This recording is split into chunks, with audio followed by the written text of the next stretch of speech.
Howrah station. টিপ টিপ করে বৃষ্টি পড়ছে। প্ল্যাটফর্মের এক কোণে দাঁড়িয়েছিল অনেক। ঘড়ির কাঁটাটা যেন বড্ড আস্তে চলছে আজ। বুকের ভেতরটা কেমন একটা অচেনা ভয়ে ভার হয়ে আছে।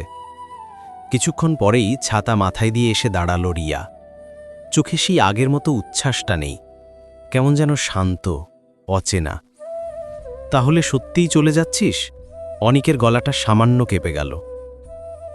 যেতেই হবে অনিক, এটা আমার জন্য খুব দরকার। রিয়ার উত্তরটা স্পষ্ট, কিন্তু তাতে আবেগের কোনো ছোঁয়া নেই। আর আমাদের সম্পর্কটা? প্রশ্নটা করেই ফেলল অনিক, যদিও উত্তরটা ওর জানা ছিল। রিয়া একটা দীর্ঘশ্বাস ফেলল।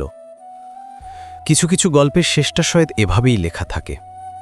ট্রেনের হুইসেল বেজে উঠল, বিদায়ের সুর। রিয়া আর কিছু না বলে ট্রেনে উঠে গেল। জানলার কাচের ওপার থেকে একবার শুধু তাকালো।